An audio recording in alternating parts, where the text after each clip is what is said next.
from DIA Today, Democracy in America Today.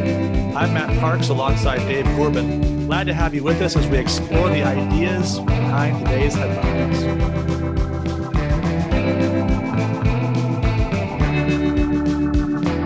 Happy 4th of July, Dave. Same to you, Matt. Happy Independence Day. How you doing up there in New York? Well, we're actually in Pennsylvania, so better yet. We've been able to get out to my parents out on the lake. I got there yesterday afternoon and kind of settling in. The kids are down by the water, so hopefully they won't burst in on us in the middle of recording, but they're having a good time. The weather is always beautiful out here. It's actually warmer than normal. It's like in the 80s, which usually it's like 70s. If it's 85 in New York, it's 75 here. How are things in Texas? Well, we have a real feel this weekend of 104 to 108. So beginning to experience the July and August Texas heat, and hard to believe that it's July and that we have about a month before hopefully school begins. So it's coming to its end, it seems. The summer turns so quickly. Well, the last 3 weeks we focused on the pursuit of justice, and in some ways that's maybe going to be our topic every week. But this week we're going to focus on the meaning of the 4th of July. This episode will be published tomorrow on July 4th. We're going to focus on that in the context of the ongoing efforts to destroy, deface, remove statues and monuments memorializing key figures in American history. So let's turn to our headlines. Again, the center of the contemporary debate is the thousands of statues, monuments, and memorials that mark and sometimes laud people and events of historical significance. And there's been a lot written on this in the last several weeks, and obviously a lot done regarding this in the last several weeks. But one piece that really jumped out as especially thoughtful and interesting was written by Wilfred McClay, who's a history professor at the University of Oklahoma. Writing in First Things, he makes the connection between the material, the physical statues, and the philosophical categories and ideas behind them. So this is what he says: the pulling down of statues as a form of symbolic murder is congruent with the silencing of dissenting opinion, so prevalent a feature of campus life today. In my own academic field of history, it is entirely of a piece with the weaponizing of history, in which the past is regarded as nothing more than a malleable background for concerns of the present, and not as an independent source of wisdom or insight or perspective. Those caught up in the moral frenzy of the moment ought to think twice, and more than twice, about jettisoning figures of the past who do not measure up perfectly to the standards of the present. A present, moreover, for which those past figures cannot reasonably be held responsible.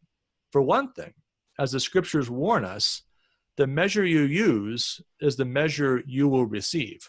Those who expect moral perfection of others can expect no mercy for themselves, either from their posterity or from the rebukes of their own inflamed consciences. But there's a deeper reason. It is part of what it means to be a civilized human being. It is in fact an essential feature of civilization itself to recognize the partiality of all human achievement and to cherish it and sustain it no less for that partiality. Now, he illustrates this principle by looking at the example of Thomas Jefferson, whose words in the Declaration, despite his faults, became the blueprint, quote unquote, and the fountain for the civil rights movement, according to civil rights leader and longtime Georgia Congressman John Lewis.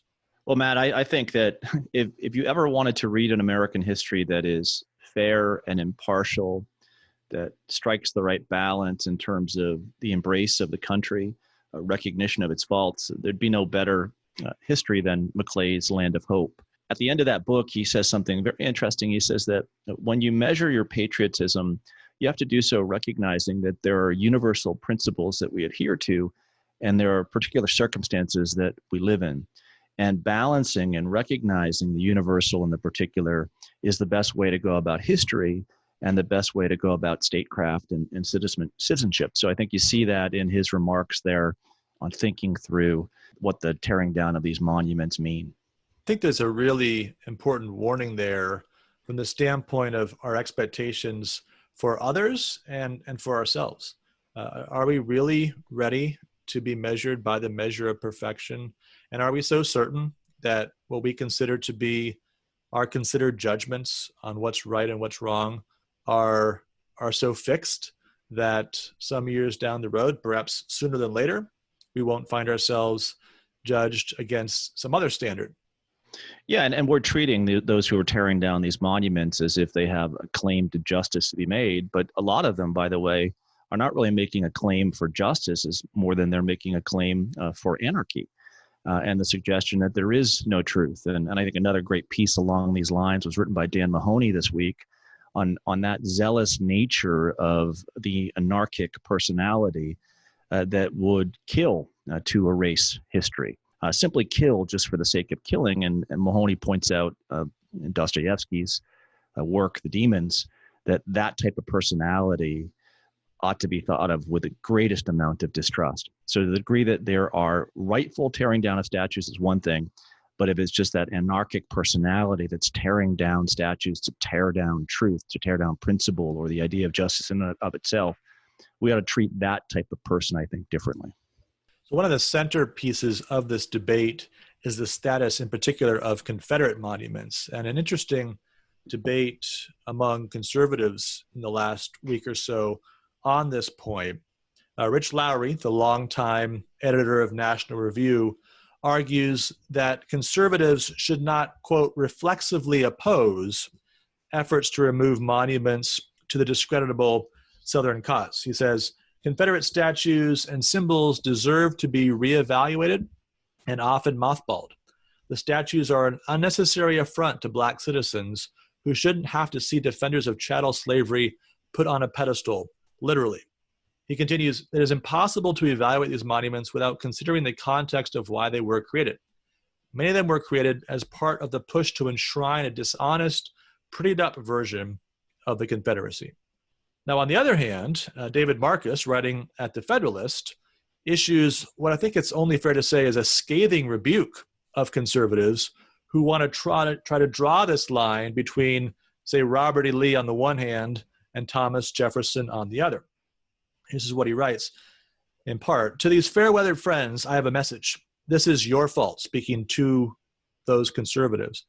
And you were well warned. For years, those of us with the courage to open our eyes knew exactly where this was going. It was never about the Confederacy or slavery or racism. It was always about destroying the very concept of America and replacing it with a Marxist utopia. That's who you decided to compromise with. What's done is done, but it's not too late. Now that you have seen the miles the left takes when you offer an inch, you are welcome to get back in the fight for freedom. They burned you, made you look like fools. Be angry. Otherwise, your silence is complicity with mobs that would destroy not just statues, but the very foundations of our liberty. In some sense, the story of the Confederate statues and Jefferson, Lincoln, Churchill, and Gandhi are stories of forgiveness. We protect their memories because we understand that history's judgment will eventually condemn us for the luxuries we enjoy off the backs of foreign workers in slave-like conditions. We too hope to be understood, forgiven. In that spirit, I forgive all of those who failed to answer the call as the statues started falling. But we need you back. As is so often the case, the great compromise failed. There really are only two sides, one that seeks to burn everything down and one that seeks to save the greatest nation the world has ever known. Pick one now. What do you make of this, Dave? Well, I think it's excellent and hopeful that Rich Lowry believes that we can make an appeal based upon reason nuance. I think a lot of what we're trying to do with this show in breaking down an issue further and kind of looking at the many aspects of it is to make that call for a nuanced view. But you do so in this case expecting that the other is going to respond to that reasoned nuance. And I just don't see much of that on college campuses. I haven't seen much of that in my 30 years in the public square. I don't think it's an either-or scenario where you should give up on reason nuance. So I think at the end of the day, Marcus is right, that there has to be a fortitude that goes along with a reasoned appeal. And if that fortitude is not there or is hiding in the background, usually you and your nuanced approach will be trampled upon rather than win the day. I think one of the weaknesses of the present conservative movement and moment is that there's this tendency to want to beat the left by imitating the left. And so if the left fights no holds barred and won't listen to reason, then we need to respond. There's no fine lines to be drawn. There's no reasons to articulate, or there's no subtle claims to try to negotiate. And the further claim that if you want to make those nuanced arguments, then you're probably in it for the money, protecting your reputation, worried about being canceled, worried about people calling you mean names. And so we end up with really a lack of candor within the debate on the right about what the debate really entails. And we're not willing to charitably view the motives of others as they try to figure out the best approach to responding to a moment where it's absolutely the case that reason is scarce, that a willingness to debate, to make nuanced judgments, absolutely scarce. There's no question about that. And yet, I don't think there's any way forward without still trying to do that. Now, you can do that in a cowardly way. You can do it for cowardly reasons. But the most persuasive argument at the end of the day is an argument that's actually true. And so to not recognize that there's a difference between monuments that defend the Confederate cause, a cause that is necessarily tied into the defense of slavery, that's a treasonous cause on top of that, to not be able to draw a line there and say, well, we're just going to defend everything because the people who are attacking everything. I don't think ultimately you can win the argument if you're not willing to make a case that's actually defensible on its merits. And there is a line to be drawn there. There is a difference between a Robert E. Lee and a Thomas Jefferson that we can articulate and is worth defending, even if it's difficult to defend. Yeah, but I think there's also a way of dealing with history where you recognize it in its context, and you can be critical of, but your critique is pointing forward to some deeper or greater truth. And I don't see that being the case with many of these individuals who are making the current case against the past. So think, for example, of Augustine in the City of God. Think of how he deals and treats of the Romans and of the Roman Empire. Certainly he's critical throughout of everything that is Rome, but he recognizes that God has a plan that's working itself out through Rome. So he doesn't disabuse us of history by discarding Rome or not mentioning it in his treatise. Rome is very front and center, and he's working with Rome to understand what truth is. The look on the face of the individual who's tearing down a monument or statue and trying to reason with that individual just seems to be a rather monumental task, one that probably won't happen. However, I think that there's a way right in the public square to make the case for nuance and to do so while still standing up to the tyranny of the immediate and the tyranny of those who would force their will upon you to your death. And that needs to be fought back with a will of our own. And I think something that's been lacking in the Republican Party and in conservatism is that willfulness, is that spiritedness, is that thumos. It's hard to be found in the last 30 or 40 years in the party and the deals that it's made, et cetera. So led to a lot of exasperation. I'm sure that's part of Marcus's exasperation, but I agree with you, Matt. That doesn't mean that we give up on reason and making a case for a just argument. And of course, there's no reason why any monument needs to be torn down. Right? Monuments can be removed. There's processes for doing that. All of those tend toward reason. There's opportunities for historical review and careful study. And none of that should happen in the moment. All of that should be done in a way that allows for actual deliberation. So absolutely protect all the monuments from the mob, but that doesn't mean, therefore, you protect them indefinitely from their actual history. You don't protect them from the truth. Protect them from the mob, but not from the truth. And I think another part of this is just, and as you investigate this further, you recognize that not every statue or monument's primary purpose is actually to praise. So I know when you were at King's, you used to take students to Gettysburg Battlefield, and there are literally thousands of monuments there telling the story of this critically important battle. It would be crazy to remove all the ones that marked where a Confederate unit stood, where a Confederate general's headquarters were located. There's something different happening there than when you put a monument of Jefferson Davis in the middle of a town square as a message to Black residents that this is a town that still believes in white supremacy. Absolutely. And I think what would Gettysburg be if we took down all of the Confederate statues? I certainly couldn't teach my primary lesson in taking students to Gettysburg, and that is we have to think long and deep and hard about moral issues and the moral foundation of the American regime.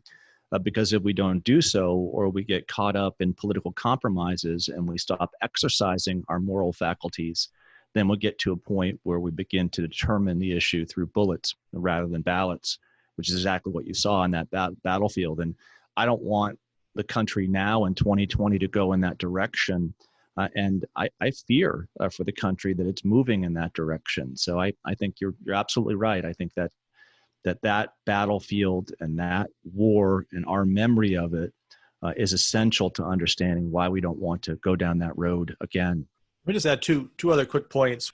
Statues and monuments whose primary purpose is to praise, not all of them, that's their primary purpose. We've just said that. But even those that have the purpose of praising, they're not necessarily praising every action, word, or idea by the person memorialized. Now, we can recognize there are great deeds that are worthy of praise without simultaneously praising every deed done by every person that's being memorialized. And I think we see this, really well depicted in the Bible. So you look in Hebrews 11, this beautiful chapter where it talks about the faith of all these important figures from the Old Testament. And it says, by faith, Abraham did this, and by faith, Isaac did that. And you read through it and say, wow, isn't that amazing? And then you remember, wait a second, I read that story. I read that story in Genesis or Exodus, and it seemed like it was a little more ambiguous there. It wasn't quite as clear that was actually a great act of faith. There seemed like there was some disbelief that was mixed into all of that. Well, the Bible has both. The Bible has that version of Hebrews 11 that tells the story, look, there was faith there. There was this God's eye view that sees that mustard seed, perhaps, of faith, and yet can laud that. And it also has the rest of the story. You can go back and read about it, and you can see that. We can do those things with historical figures. And in fact, one of the interesting things the Bible says about the job of government, of course, we think about the primary purpose of government to protect the peace and punish those that break the peace and evildoers. But it also says the job of government is to praise the good. And if you take that in a strict theological sense, there's no good people to praise, right? There's none who is righteous, no, not one. So it must be something other than a standard of moral perfection that the government's supposed to use in offering up praise of the good. It's going to have to be praising people that are flawed and yet who have done things laudable and worthy of emulation, even if we can simultaneously say, yeah, but didn't you read the rest of the story? Well, yeah, we did. And we know about that. And we don't praise that. And we don't laud that. With that in mind, as we kind of think about these broader questions, what's really behind all this is the question of the American project. And that's what Marcus is making that point, that what's really embedded in this isn't the status of this monument or that statue, but really the question of America. And so since this is a July 4th episode, all the more so, we want to think about that project through some key required readings that allow us to tell the story over the course of 200 plus years of American political history. So what have you got for us today in required reading, Dave? I've got 5 speeches, and I think that if we apply the idea or the moral of what you just said, not making the perfect the enemy of the good, each of these 5 speeches come from the mind and mouths of 5 men, all who were imperfect and fallen, just like you and me. But I think that the words this weekend, I think, should be read and should be understood and should be something that we aspire to. So I'm going to begin. I'm not going to read all of the declaration, but I want to recall its famous beginning. When in the course of human events it becomes necessary for one people to dissolve the political bands which have united it to another, and to assume among the powers of the earth the separate and equal station to which the laws of nature and of nature's God entitle them, a decent respect to the opinions of mankind requires that they should declare the causes which impel them to the separation. We hold these truths to be self-evident, that all men are created equal, that they are endowed by their Creator with certain unalienable rights, that among these are life, liberty, and the pursuit of happiness, that to secure these rights, governments are instituted among men, deriving their just powers from the consent of the government, that whenever any form of government becomes destructive of these ends, it is the right of the people to alter or to abolish it, and to institute new government, laying its foundation on such principles and organizing its powers in such form as to them shall seem most likely to affect their safety and happiness. So what do you make of those words, Matt? I know that you've taught the Declaration multiple times. When I read those words, what comes to mind? Well, we could probably spend a month's worth of podcasts unpacking that one passage, and it would probably be a good exercise for us and for our listeners. But I guess there's two things that I think about when I teach the Declaration before I even get to the details of what's it mean to have a right to life, liberty, pursuit of happiness, what are we talking about when we say people are equal, and all those details. I say, let's just start with the account of human nature that's embedded in this opening paragraph and a half of the Declaration. And there's really two fundamental claims it's making about who we are as human beings. The first one is that we are responsible moral agents. We often just jump right to, we hold these truths to be self-evident. But there's that first paragraph that explains why there actually is a document itself. You know, Independence Day is July 2nd. Not July 4th. July 2nd, they approved the resolution that Richard Henry Lee had proposed back in June that said we are and of right ought to be free and independent states. So that was that. Independence Day, if you want to celebrate the mere fact of independence, celebrate July 2nd, not July 4th. July 4th is Declaration of Independence Day. And there's a reason why you had to give reasons, because human beings are responsible moral agents. And their actions, not just the British actions, but their actions have to be measured against the bar, as they put it, of the laws of nature and nature's God. And they have to be able to give reasons that other people, other responsible moral agents could actually say, yeah, that's right. What they're doing is good, is just. So that's the first proposition. But then the second half of that, the second part of what it teaches about who we are as human beings, is that we all, as human beings, independent of any other specific feature of our history or person, as human beings, we all possess an intrinsic dignity as right-bearing creatures made by our Creator God. And so we have the dignity that comes along with that, along with the responsibility. Yeah, and I think the first speech that I want to reference here that I'd put under required reading is the speech given by John Quincy Adams celebrating the 45th anniversary of the Declaration of Independence. John Quincy Adams understood how historic the event was, that something different happened here with these words, with this statement of moral principles, so that they could act forevermore as a guiding point in history to turn back to reflect upon, to apply to the present day. So here's what John Quincy Adams has to say about the Declaration of Independence. Quote, "It stands forever a light of admonition to the rulers of men, a light of salvation and redemption to the oppressed. So long as this planet shall be inhabited by human beings, so long as man shall be of social nature, so long as government shall be necessary to the great moral purposes of society, and so long as it shall be abused to the purposes of oppression, so long shall this declaration hold out to the sovereign and to the subject the extent and the boundaries of their respective rights and duties, founded in the laws of nature and of nature's God.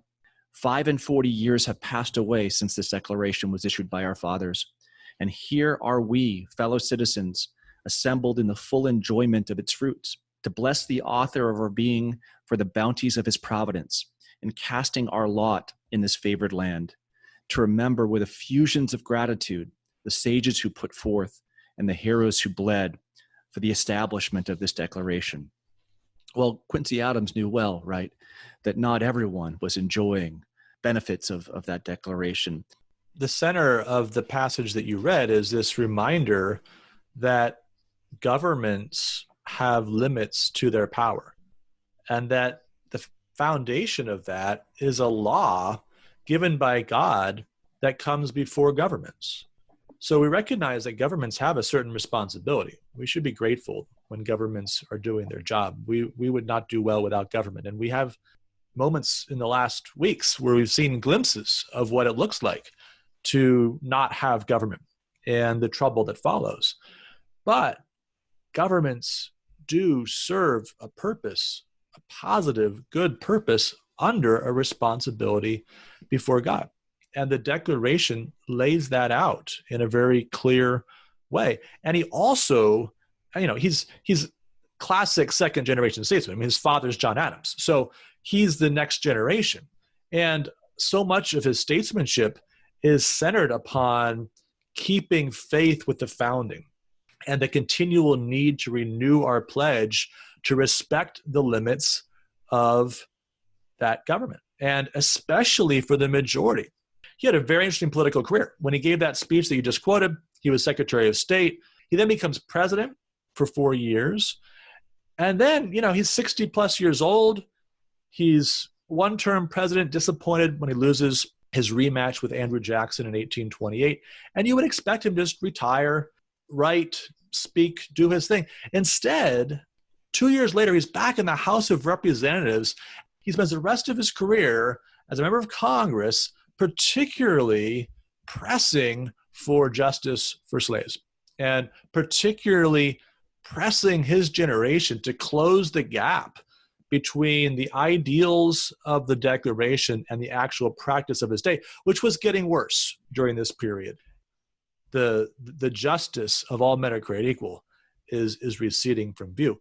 And so thankfully, you have those voices, those prophetic voices during this period, calling Americans back to those founding ideals. And that's my second required reading. One of those prophetic voices was the voice of Frederick Douglass.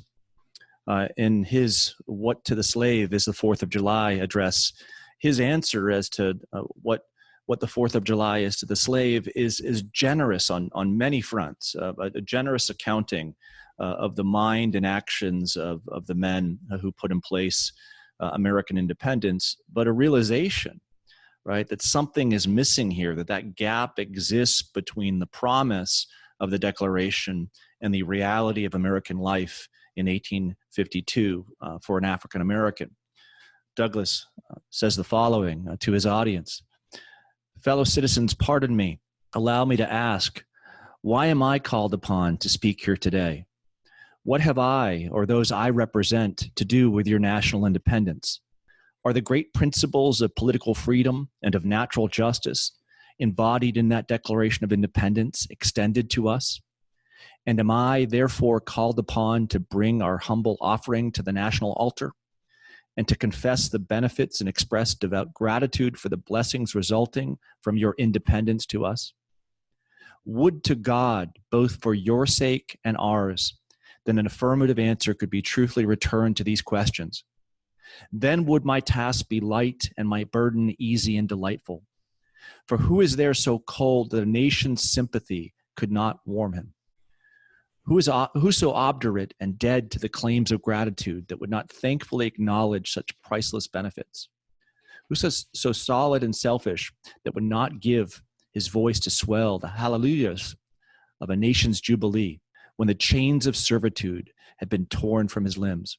I am not that man. In a case like that, the dumb might eloquently speak and the, quote, lame man leap as in heart. But such is not the state of the case. I say it with a sense of the disparity between us. I am not included within the pale of this glorious anniversary. Your high independence only reveals the immeasurable distance between us. The blessings in which you this day rejoice are not enjoyed in common. So Matt, what do you make of that speech? And we know that Lincoln is beginning to come back on the scene. And how is Douglass connected to Lincoln? And how are their sentiments about the Declaration connected?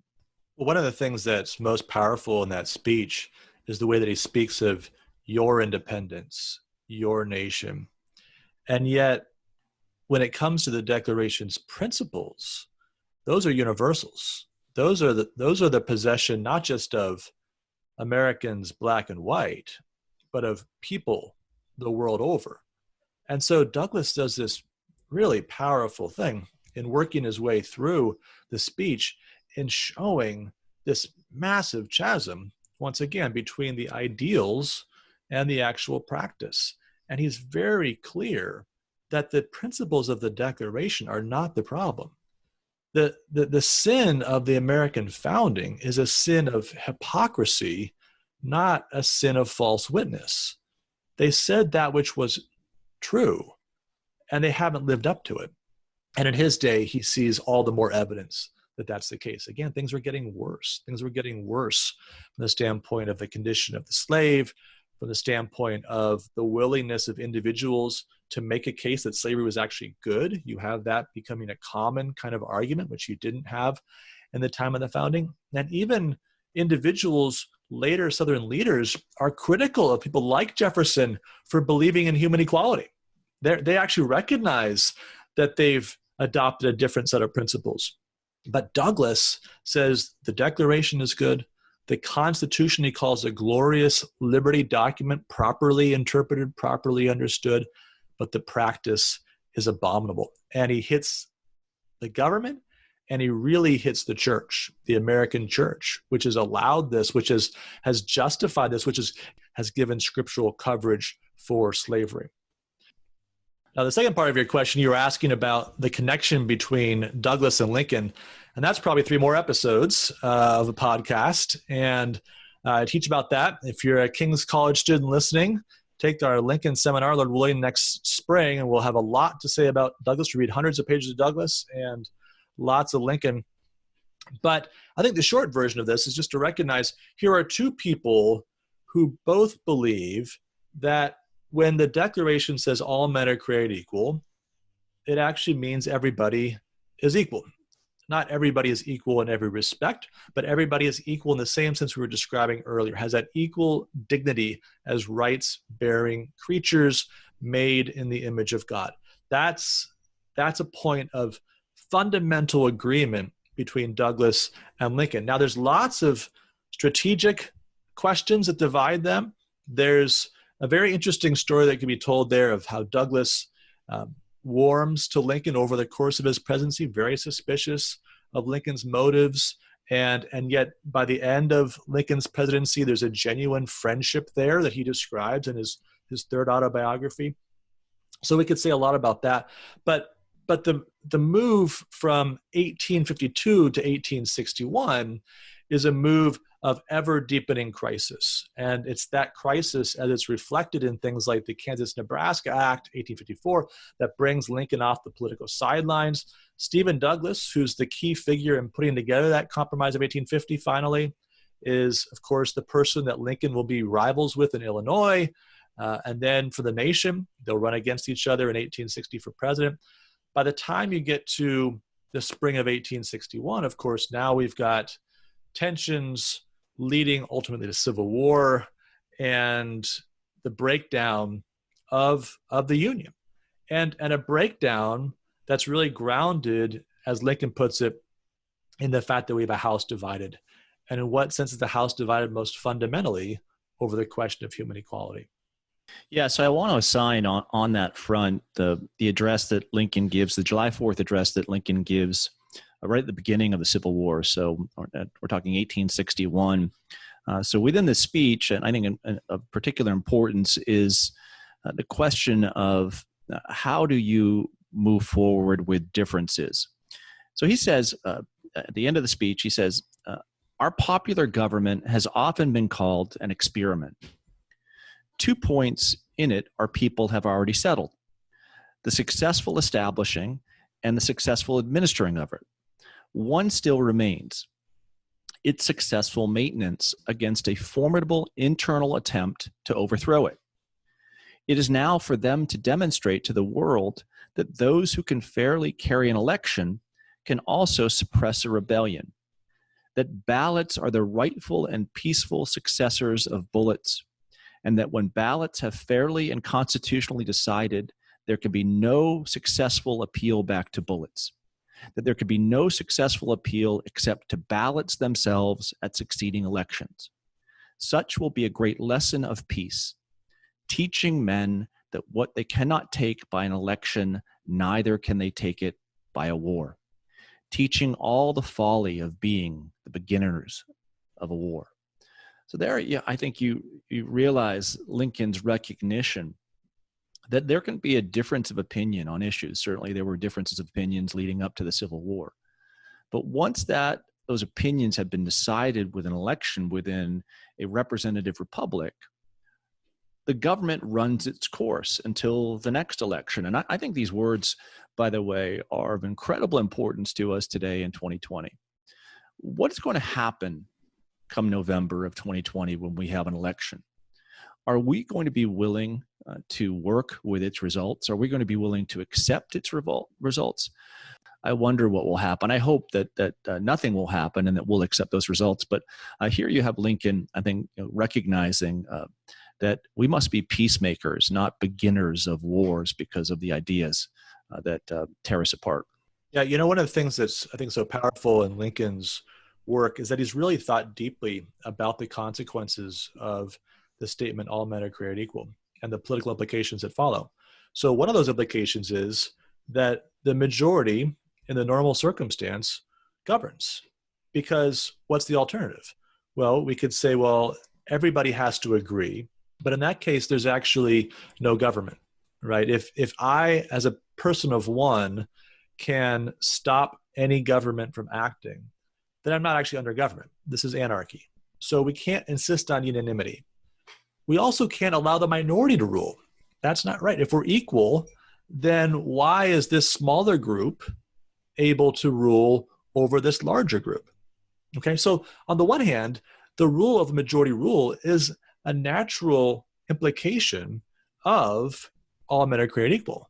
But also, the only justification for it is if that majority rules in a way that protects the rights of the minority. Because if the majority uses its power to then impose upon the minority principles or rules it won't itself live by, then it's denying human equality. And it's human equality that justifies majority rule. You see, we're back where we started. So majority rule is both necessary and bounded under the principle of all men are created equal. And Lincoln is constantly reminding us of both those things. When a majority wins an election under a constitution, it wins that election. That's legitimate. It then carries with it the responsibility of acting so that all will find their good under that victory. The majority has no right to then punish its enemies and do harm to others, but it does have a right to rule in accordance with the law of the Constitution. And I think if we could really get that full picture of what it means for human beings to be equal in the political context in which we're describing this, then our elections would be spirited. They would still be perhaps ugly in certain ways, but we would come out of them, number one, not worried about the legitimacy of the majority's win, and two, not concerned that all my most vital rights were on the ballot. That if I lost the election, I was losing something I valued, but I wasn't losing everything that I valued, the most fundamental things that I valued. And that's what Lincoln is getting at here, that to appeal from the ballot to the bullet is to make Republican self-government impossible. Yeah, and I think this idea of equal rights for all and special privileges for none and the recognition of that, one election after another, also helps you when you're piloting this Republican ship to better balance the requirements of trying to move toward a more just society, but at the same time paying deference to the liberty of people, paying deference to the fact that they're not always going to get things right, that every election is not always going to figure things out or move you in the direction of right. But if you're thinking of justice and you're thinking of liberty and you're thinking of peace and they're anchored in human equality, right, then you can always come back. You can always have another shot. There's always another season where you can make your case, perhaps lose, but make your case nonetheless. And I think that's what's interesting about Lincoln's approach compared to really, and I think unfortunately, the new nation that's created after the Civil War and political developments in the country from 1865 onward. There's a great book titled The Metaphysical Club, written by Louis Menand, an MIT historian, where he takes up really the intellectual forces that shape the new America after the Civil War. And he very much there suggests that it's not kind of a Lincolnian republicanism that wins the day, but a romanticism, the romanticism of Ralph Waldo Emerson, that has an influence on the creation of pragmatism as an idea, and later progressivism, really the main thrust of American history intellectually at the end of the 19th, early 20th century. That shows you that that we move in toward the progression where we want justice. Perhaps we want it pragmatically and incrementally at first, but we want it with a great amount more of passion and of changing of the world that we live in, and less acceptance of the Republican form of government that made the country special. But I want to, in my fourth required reading, point out, I think, a politician, a statesman that understood, even within this influence of progressivism, understood the importance of the Declaration. And when I read his words, think about where he's placing the Declaration metaphysically as a document. This is Calvin Coolidge giving an address on the Declaration. About the Declaration, there's a finality that is exceedingly restful. It is often asserted that the world has made a great deal of progress since 1776, that we've had new thoughts and new experiences which have given us a great advance over the people of that day, and that we may therefore very well discard their conclusions for something more modern. Here, this we could fall into this historicist trap. But that reasoning cannot be applied to this great charter. If all men are created equal, that is final. If they are endowed with inalienable rights, that is final. If governments derive their just powers from the consent of the governed, that is final. No advance, no progress can be made beyond these propositions. If anyone wishes to deny their truth or their soundness, the only direction in which he can proceed historically is not forward, but backward toward the time when there was no equality, no rights of the individual, and no rule of the people. Those who wish to proceed in that direction cannot lay claim to progress. They are reactionary. Their ideas are not more modern, but more ancient than those of the Revolutionary Fathers. So here, I think Coolidge recognizes the danger of historicism, recognizes the danger of pragmatism applied to truth. Right? This idea that there are no absolutes unless you make them true. There is no equality unless you make it true. So truth as a principle that is final, the Declaration containing principles that are final, cannot be true. They have to be made by the latest generation or unmade by the latest generation. If they're made or unmade based upon the decisions of men in any given day, right, then we really leave it to people, right, to embrace the morality of human equality, and we can't. That would be a destructive thing, Coolidge warned. So at the end of the speech, he's talking about the biblical influences, the religious influences on the Declaration of the people of the founding. He says, no other theory is adequate to explain or comprehend the Declaration of Independence. It is the product of the spiritual insight of the people. We live in an age of science and of abounding accumulation of material things. These did not create our Declaration. Our Declaration created them. The relationship between the material and the spiritual, getting that right, released all kinds of energy that produced the amazing material things that Americans were marveling at in 1926. We laugh at the state of their technology, but they had gone through an amazing revolution. They'd gone from riding on horses to riding cars. They had planes. They had communication technologies that no one had ever conceived of. But, Coolidge says, the fact that you've made a lot of progress in technology doesn't actually say very much about where you are morally. And in fact, that material progress, which you're so proud of, depends fundamentally upon the matters of the spirit. Yeah, and you can also see, and especially applied today, that all of those energies now released, electricity, for example, that allows us to do the show, you in Pennsylvania, me in Texas.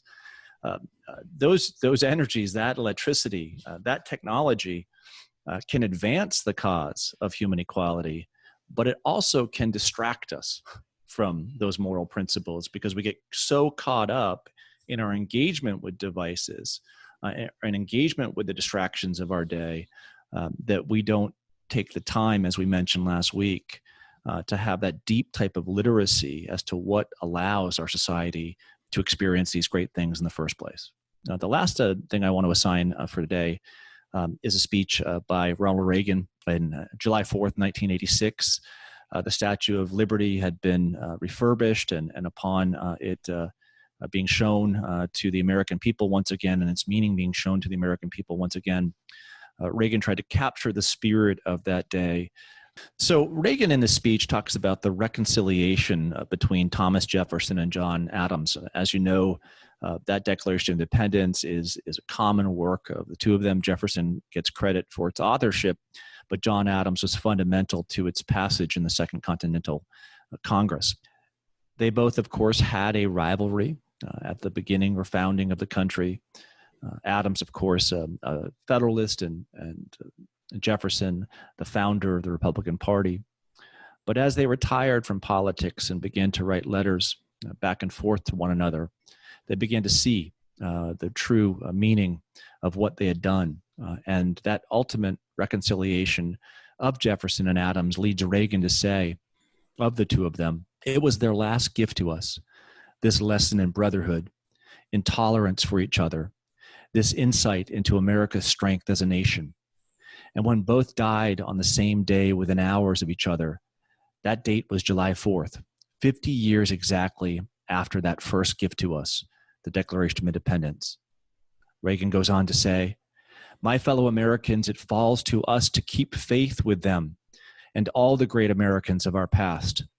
Believe me, if there's one impression I carry with me after the privilege of holding for 5.5 years the office held by Adams and Jefferson and Lincoln, it is this, that the things that unite us, America's past of which we're so proud, our hopes and aspirations for the future of the world and this much-loved country, these things far outweigh what little divides us.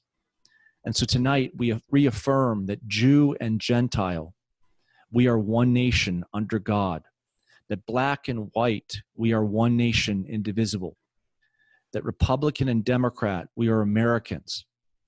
Tonight, with heart and hand, through whatever trial and travail, we pledge ourselves to each other and to the cause of human freedom, the cause that has given light to this land and hope to the world.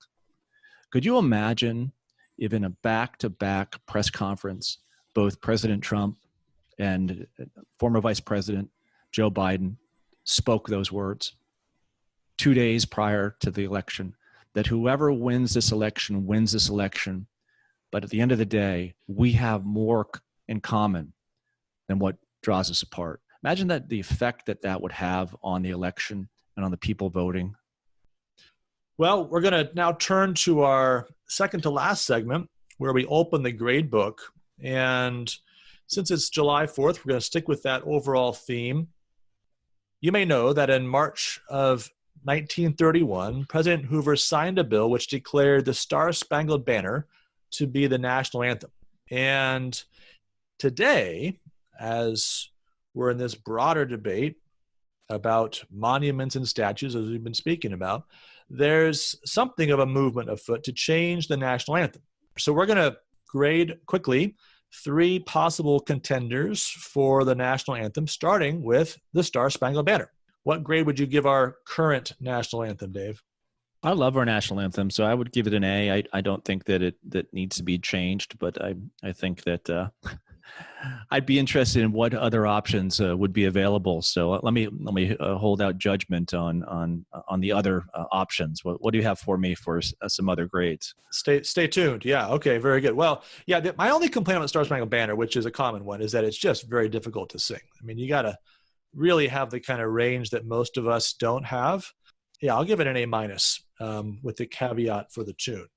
All right, so another contender, which actually even 1931 was a contender for the status of national anthem and has been considered certainly ever since, America the Beautiful, poem originally published under the name America, a poem for July 4th. So that was the original vision. It was revised a couple of times. The final version is the version that we all know by Catherine Lee Bates in 1911, the final poetry collection when she put that together. How about America the Beautiful? If we had to adopt a different song, what about America the Beautiful, Dave? Well, there's 3 lines from that are just beautiful words.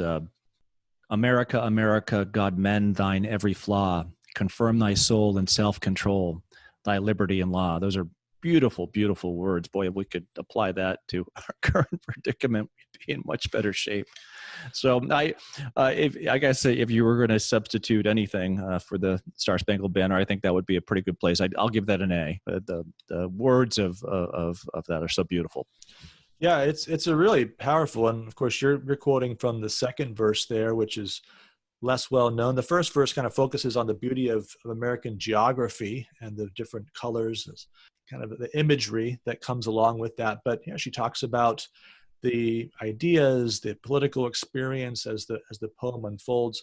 So yeah, it's a great song, very singable, and very beautiful lyrically. I'm going to give that one an A. All right, our third option is a little bit different, and we wouldn't bring this up except that it has been suggested. So one of the people that's concerned about the Star-Spangled Banner, about Francis Scott Key, and involved in the movement to replace the national anthem, a man by the name of Kevin Powell, argues that a good replacement would be John Lennon's Imagine. And Mr. Powell says, it's the most beautiful, unifying, all people, all backgrounds together kind of song you could have. So imagine, Dave, imagine as the national anthem. Well, if I remember correctly, I think it begins, imagine there's no heaven. So unifying all people, all backgrounds together kind of song. What part of that statement strikes you as unifying? I think unifying for those who don't believe in heaven, but there are a good percentage of us that do. So I'm not quite sure where Mr. Powell is going there, but I probably wouldn't go with imagine as my favorite. Okay. All right. Yeah. I mean, I think that's a fair critique. And as the rest of it unfolds, imagine there's no countries, no religion, no possessions. Is the problem an inside-out problem or an outside-in problem? Imagine the problems are all out there. We're good. The environment's bad. Fix the environment. You get good things. I think the reality is, if you actually study history, and certainly if you study the scriptures, it's actually an inside-out problem. It's out of the abundance of the heart that the mouth speaks and the hands move, and all the rest of the troubles of the world come out of the evil of the human heart. This is the irony. If you want the outcome that imagines, if you want that universal brotherhood, the things that they're proposing as the steps are actually almost the last way to get there. The hope of brotherhood is in Christ's millennial kingdom, not a world without God, not a world without religion, possessions, or countries. So can I put in an entry of my own here, just to, we're talking, contemporary songs and all the rest that capture the spirit of the age. So all right. I mean, you're allowed to do this. This is your show too. So I'm trying to think like where people are right now. We've had, the terrible influence that COVID-19 has produced with result to death and all the rest. We have businesses that are failing. We have a country that's divided. We have a politics that divides us. And so I'm thinking something around the time of Imagine, but with a little bit of a different beat. You know where I'm going here, Matt? Can you think of where we're going as a country? I think I do, Dave.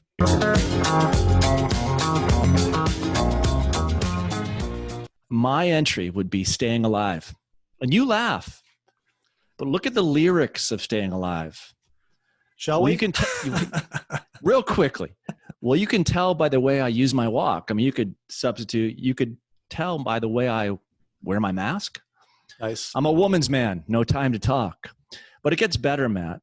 That song is so. That song is prophetic in many ways. We can try to understand the New York Times effect on man. The mainstream media has a tremendous influence upon us. The Bee Gees knew that in the 1970s. But the Bee Gees also talk about inclusion. Whether you're a brother or whether you're a mother, you're staying alive, staying alive. And there is mention of heaven in Staying Alive. Got the wings of heaven on my shoes. I'm a dancing man, and I just can't lose. And finally, the existential despair. You probably don't remember this from the chorus at the end. Life going nowhere, somebody help me, yeah, I'm staying alive. Life going nowhere, somebody help me, yeah, staying alive. And so I think for those individuals who are kind of wondering whether our country can stay alive, put that tune on today on July 4th and kind of dance your heart out. The new national anthem, Staying Alive by the Bee Gees. You can do America the Beautiful and the Star-Spangled Banner on July 4th. The Bee Gees will wait, but the Bee Gees will always be there for you. So I'm guessing you're giving that an F. I'm not going to go with the Bee Gees. I hate to say. I mean, that if I'm judging tunes, there's something there, but I don't think the lyrics are going to quite measure up to the standards I'm looking for. So all of Professor Parks' former students, I want you to picture Professor Parks in his 70s outfit, kind of Abraham Lincoln dancing to Staying Alive. There you go. No, don't imagine that, actually. All right, we are down to our last segment, de Tocqueville's crystal ball. Every week, Dave and I make a prediction, and whoever is closest wins that week and gets to make the terms for the next week's crystal ball challenge. Last week, we predicted the state of the presidential race. So we noticed that over the last couple of months, really over the last month in particular, that the race had gone in a new direction, that Joe Biden, who had been trailing Donald Trump, at least in terms of predictions and expectations for November, was now ahead by an ever-increasing margin. And so the question that I asked Dave last week was, would that margin be greater a week down the road, that is today, or would that margin have narrowed? The numbers last week, as we were speaking, it was 58.8% chance of Biden victory, 37.8% for Trump. And today at noon, it was 58.9% for Biden and at a 36.6% for Trump. I had said the gap would widen. Dave had said it would narrow. I win. I think there's some timing there, too. I mean, the fireworks are going to go off over Mount Rushmore. Well, this show will be released on July 4th, but last night, those fireworks over Mount Rushmore, President Trump speaking to the American people, perhaps a good photo op, but I still think that would have moved things in my direction. We'll see. We'll see how that goes. I think it's still a race, though. I think people who are thinking that this thing is over are hoping that it's over, which is not. I don't think the calendar changed since last Friday, though, if I remember correctly. So I think you had all the information that you needed in order to make your projection. So now I get to pick the challenge for this week. And again, keep with our July 4th theme, as we previewed briefly last time, we've got to predict the Coney Island hot dog eating contest. Now, it's sad that this year there won't be an audience. That's definitely a big part of that contest. But there will still and always be Joey Chestnut. Joey Chestnut, who's won 12 of the last 13 hot dog eating contests. The question for you, Dave, does he get 13 out of 14? And if so, how many hot dogs is he able to eat? He wins. He's excited about the contest. Of course, it's going to be inside with air conditioning. He believes not sweating. He'll be able to eat that many more hot dogs. And I think something symbolic is going to happen today. I think he's going to win, and he's going to win with 76 hot dogs. So in the spirit of 76, Chestnut eats 76 hot dogs, breaking the world record. Just a wonderful day for hot dogs, for hot dog eating, for Americans, for ESPN. It's just going to be remarkable. I'm looking forward to eating a couple hot dogs maybe tomorrow, but I'm not sure I can manage 76. I'm not really a hot dog eating contest person myself, but I do enjoy the sport. So I'm going to say Joey Chestnut does win as well. I agree with you there. I'm not sure he's got 76. That seems a little bit optimistic. So I'm going to say 70 flat, 70 even.